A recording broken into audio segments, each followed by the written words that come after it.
So, good morning, class.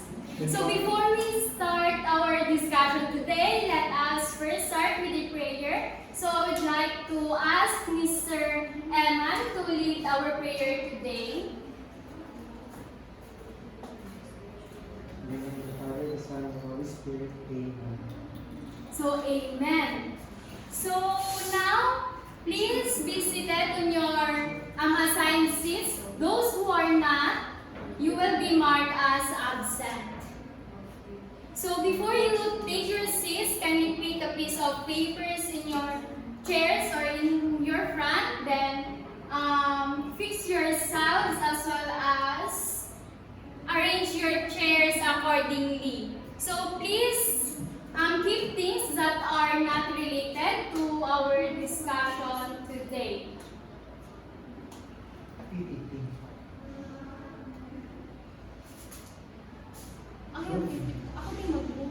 Tingnan, araw lang, araw. Ay, dire? Oo. Dito na ako. Dito na ako. From the start. Sige, remove. Araw. Down. Down. Sige na ako. Dito na ako. Siya na lang, sa tingin ko. Okay. Hindi natin payment lang. Payment lang. Payment lang. Even lang. Okay. Just na yung pray na. So, good morning, class. Before we start our discussion today, let us start with prayer. So, I may ask Miss Shane to lead the prayer today. In Jesus' name we pray, Amen. Amen. So, those students who are not in their proper seat or assigned seats, kindly proceed. Those who are not or did not move, you will be marked as absent. So, before you take your seats, kindly pick a piece of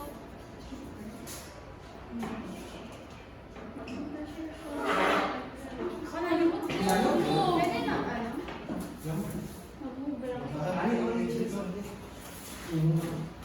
Prayer, Prayer to breathing, tapos check out attendance, passing, review time. Okay na po, prayer. Prayer. Wala. Checking out attendance, passing, ito na. Prayer.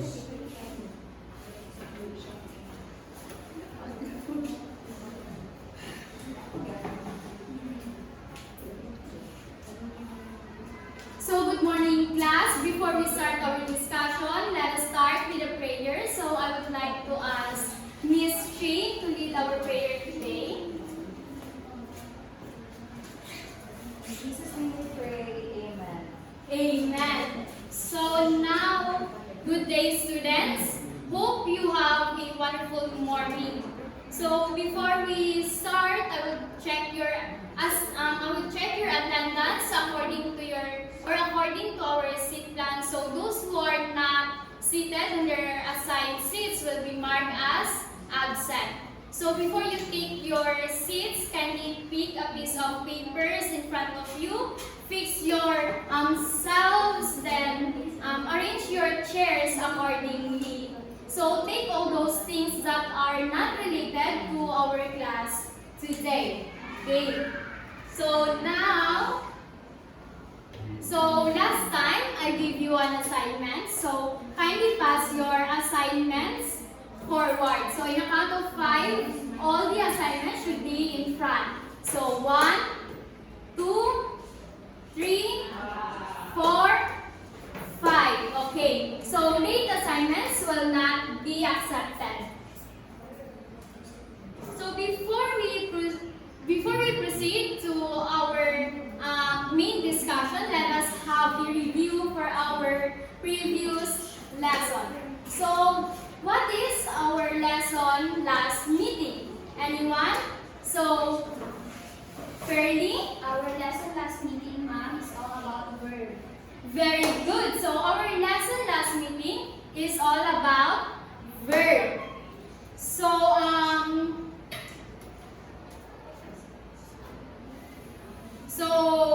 next is, can anyone tell me what is a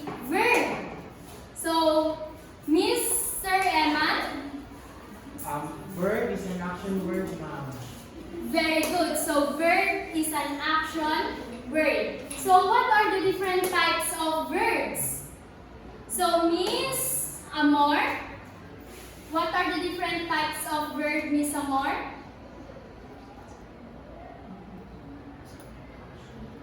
So, okay, very good. So the different types of verbs are the leading verbs, we have action verbs, and the helping verbs. So you all have truly listened and understand to our previous discussion.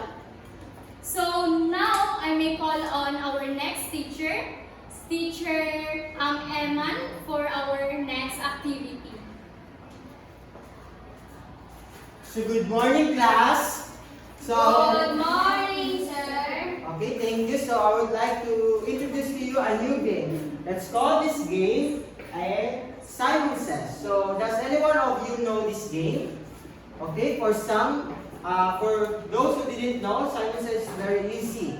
You just need to listen carefully. If I say Simon Says in the first part of the sentence, you need to follow my instruction, right? Okay, then if none, you should not follow the instruction. Are you all guys set? Okay, ready? Simon Says, stand up. Oh no, you are out. Okay, next. Sit down. Oh. Okay, for the last one, okay, please raise your right hand. Simon Says, raise your right hand. Okay, we have the winner. So, Miss Anohan, please claim your reward after our class. Yay. So, let's proceed to our next activity. So, let's call this activity in Who Am I? So, for a while.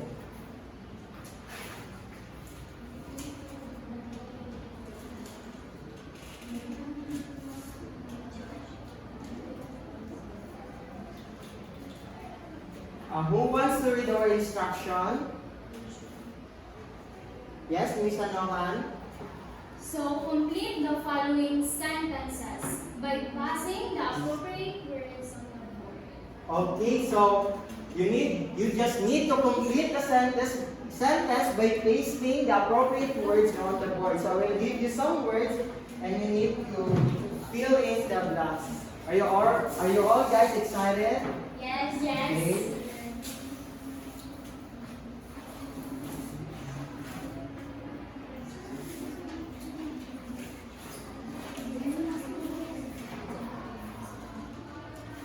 Okay, read the first question. Yes, Miss Bantara. Blank is your name. So what would be the appropriate words in the first question? What? What? What is your name? Okay, Miss Bantara, can you please the word what?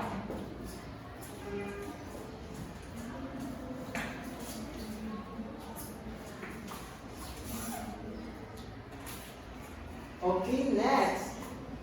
Next, number 2. Blank is your birthday. Yes, Mr. Figueroa.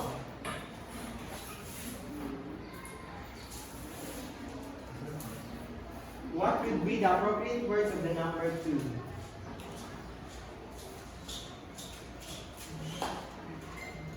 Okay, thank you, Mr. Figueroa. So number 3. Who wants to read number 3? Yes, Miss Alidel.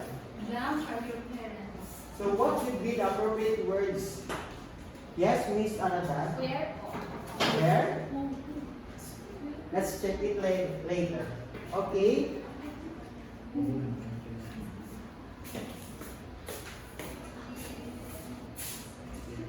Where? Okay. So number 4. Number 4, who wants to read number 4? Yes, Miss Tan. Number 4. Blank is So what would be the appropriate word for that? Where? Okay, so you can replace the word where with who in the number 3.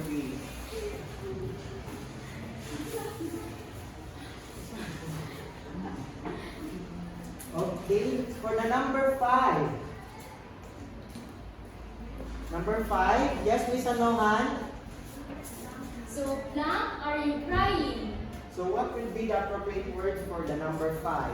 How?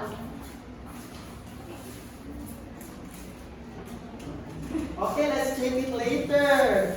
Okay, number 6. Who wants to read number 6? Yes, Miss Alidel? How do you learn English? Okay, how do you learn English now? Can you replace the number 6 with how? So where is the 2 other words? Miss Subali, can you complete, pass it forward? Okay, thank you. So that's right. So let's check with how. So number 1 is what is your name? Correct. Number 2, when is your birthday? Number 3, the correct word is who. Okay, number 4, where did you live? Number 5 is why. Why are you crying? And lastly, number 6 is how. How do you learn English? So I would like to ask, what did you observe in the following sentences? Anyone? Yes, Miss Barlizo? Each question is asking for a... Yes, they're asking for a certain information. So, what information does each question seek? Yes, what is giving an information of a place or a thing. Okay, second one is when. When is asking for a time and date. Okay, next, who? Who is asking for what? Person, correct. And number 4, where? Where is asking for? Place. That's right, class. So number 5, why? Why is asking for? Reason. And a reason. Okay, and number 6, how? How is asking for? Method. Or a method or a process. That's right. Thank you so much, class. So, I would like to ask you, what could be our possible topic for today? Yes, Miss Tan. I think it's all about WH question. WH question. Okay, thank you. So, to have a little introduction for about our topic, so may I call on Teacher Barlizo to introduce to you our objectives. Let's give him a round of applause, class.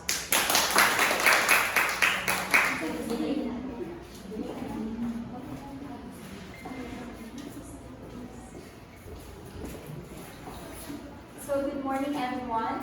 Here's our objectives for today.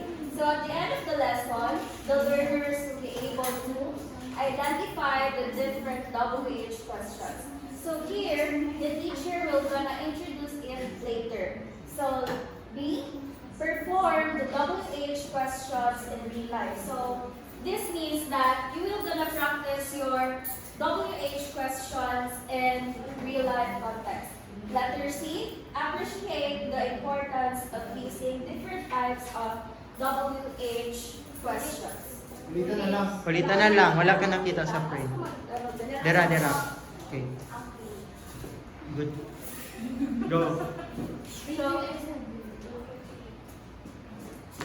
Okay, ready? 1. Ay, wait lang. You move down. Ayan. So good morning once again. Here's our objectives. So at the end of the lesson, the learners will be able to identify the different WH questions. So here, the teacher will gonna tackle this later. And letter B, perform the WH questions in real life. So this means that you will gonna practice your skills on how to ask someone about WH question. Letter C, appreciate the importance of using the different types of WH questions. So to continue this discussion, So to continue this discussion, may I call Teacher Alibel Magalon.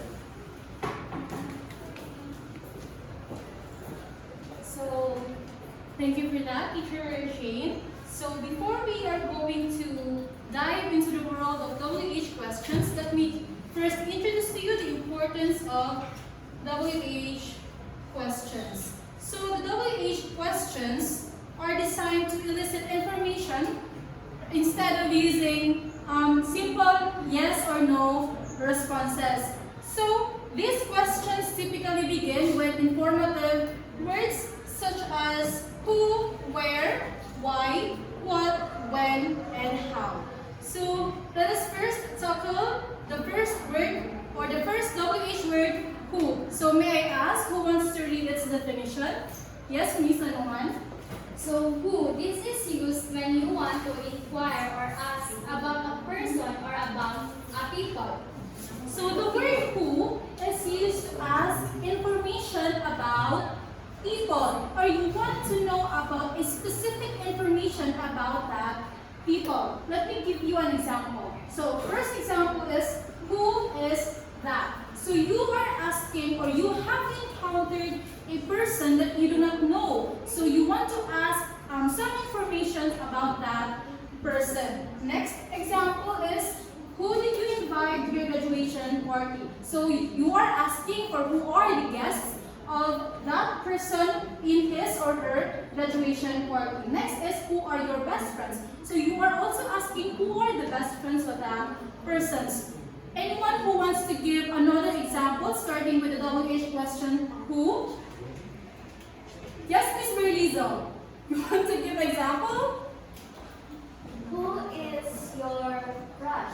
Yeah, who is your crush is also an example of WH questions. That's great. So next we have here the WH word or WH question, what. So what is used if you are asking for information about a thing. So you are asking about an information about an object, content, or about the about a thing. So we have here an example, what is your name? So you are asking about the name of the person. You are asking about a specific information about that person. So the difference between who or what is that, if we are going to review what have we talked earlier, is that who is when you are asking about an information about a person or about a people.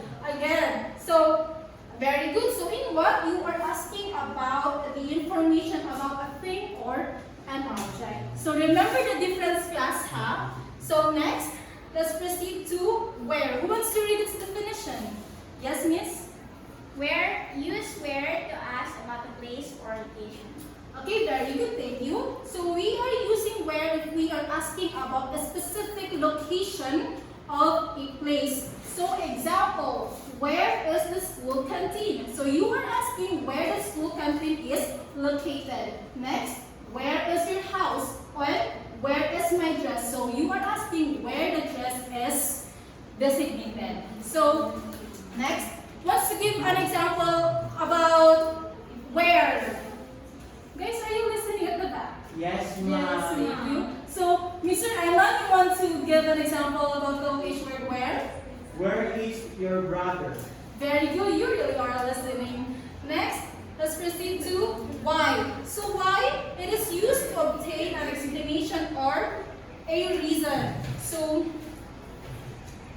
in why you are asking about the reasons for actions, events, or situations. For example, why are you always late? You are asking the reason of that person. Why is he or she is late? Very good. Why are they running? So why are they running? You're asking why they are running.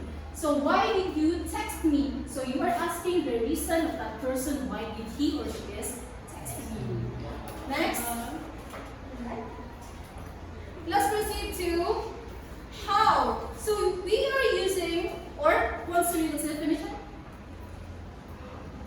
Yes, miss. Yeah. So how we use how to ask about a method or way. So thank you for that, Miss Anoman. So we are using how if we are asking about the method or a way of a specific thing that we are going to do. So for example, how did you turn on this computer? Can we ask, what did you turn on this computer? Is it okay or not? It is. But in how, just like what I have said earlier, we are asking about the method.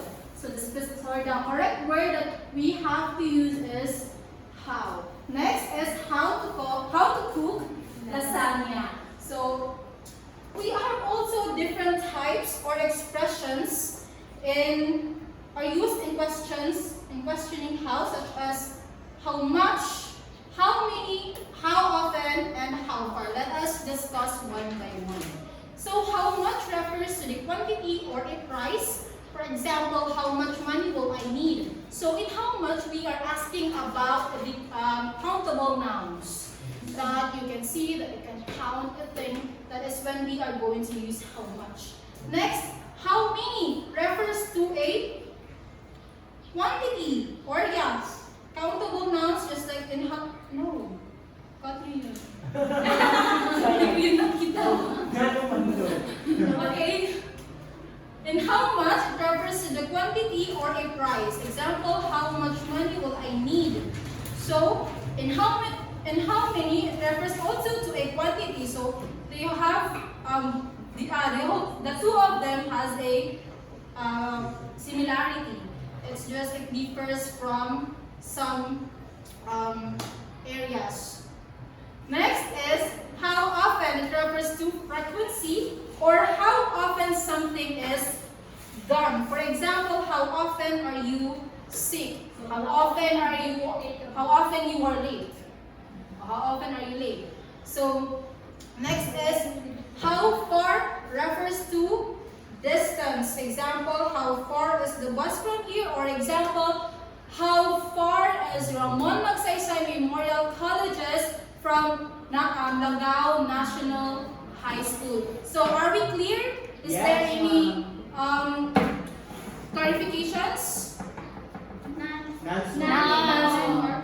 So before we are going to proceed to our next discussion, may I call Ms. Tan to own the stage. Thank you for that.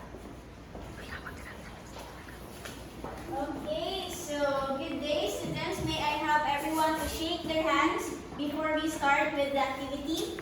Okay, so down. I am Teacher Amor, or you can call me Ma'am Amor, and I am here to introduce to you the next segment of our lesson. So, are you ready for the next task that we are going to have today? Yes, Yes, ma'am. Okay, so we will be having this task which is entitled What's Up? So What's Up is actually a role play. So we will be having a role play today.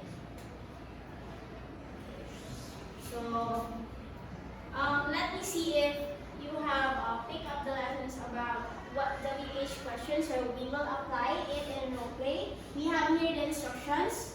The students will be grouped in 5 and they will choose one representative from the group to pick a WH question, which is a what, a why, when, where, who, and how. And then we will use it for a short conversation only. So we will be having here a role play and then we will have a short conversation using a WH question. So it will be scored according to the given rubrics. The student will be given at least 5 minutes to prepare. So this will only be a short lang. So of course you will be able to get it. Okay, the student performance will be scored according to the given rubric, which is 5 excellent, sufficient, insufficient, and not evident. Okay, we have here the rubrics. So I will not be reading this. This is already understandable. So we will be considering the context, the grammar, and the creativity of your role play. So may I have one representative from your group or two? Okay, so to take a question from here.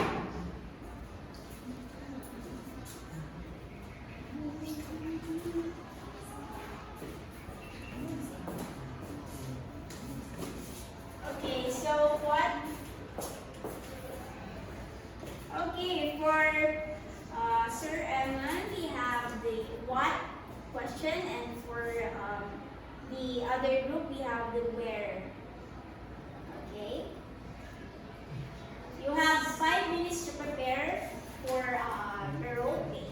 Okay, I will give you enough time for it.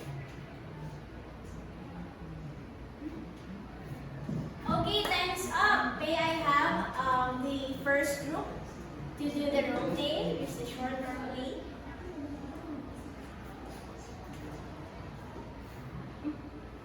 Say it again, what and What or where? what over. Sige, accident. Oh, okay. Okay, so let us have the first group. They have chosen the question what. In front, please.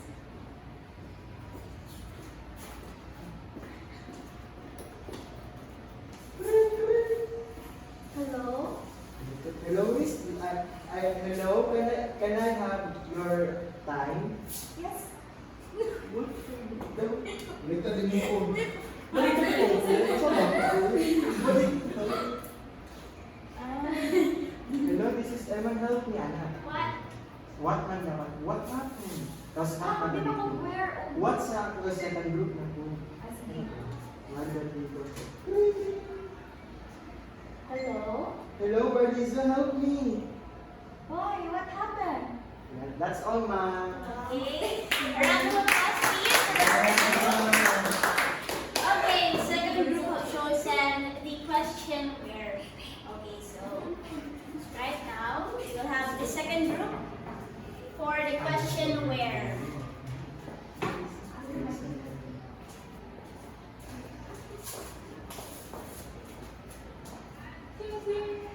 Hello? Hi, Judy. I am going to celebrate my birthday. You are invited. Where? Where is the venue? Just at my house. Yay, thank you. Welcome. Alright! Round of applause for the second group. Okay, everyone was excellent. Everyone participated, and I am very thankful for the students. Thank you for the day. And now, good job everyone for participating. And right now, we will be welcoming Teacher Judy Hanuman for the next segment of the class. Thank you.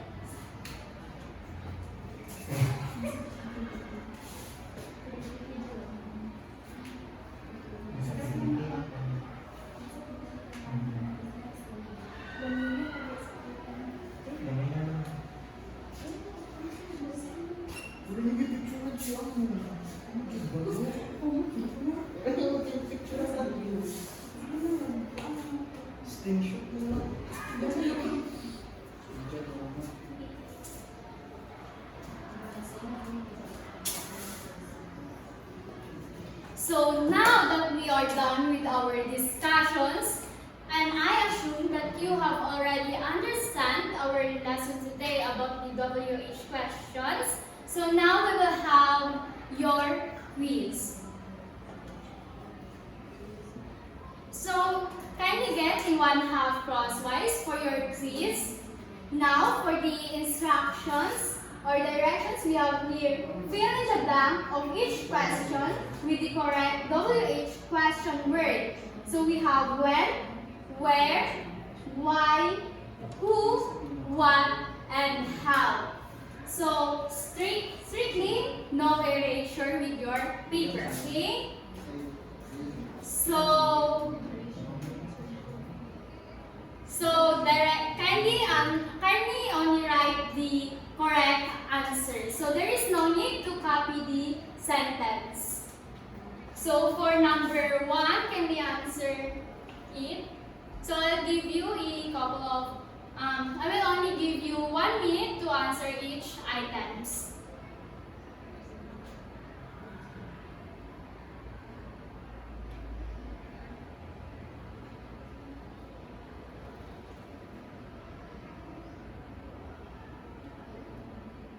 Okay, now that we are done, or we are now on the number 10, so I will give you 1 minute to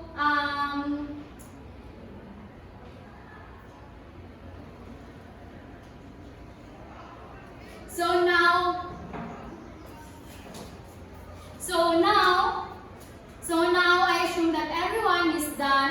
quiz. So let us immediately check your answers. So kindly exchange your papers with your seatmates. So everyone, please exchange your papers.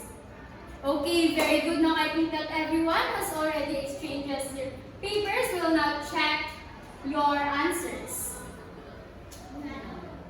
So these are the answers for the quiz. Kindly check them. Please, no cheating, okay? So are you done, students? Yes, boys at the back, are you done? Yes, ma'am. Okay. 45 seconds. Now everyone stop checking and kindly check the correct answers or check the correct answers. Okay.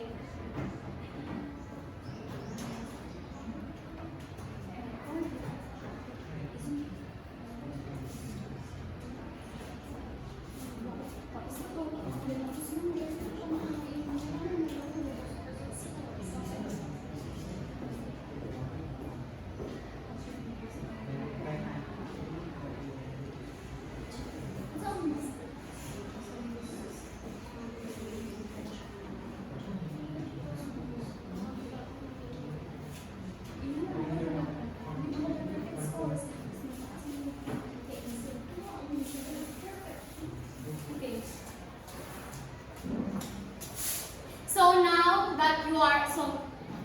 So now that you are finished, who got the perfect score? Everyone who got perfect score? Me.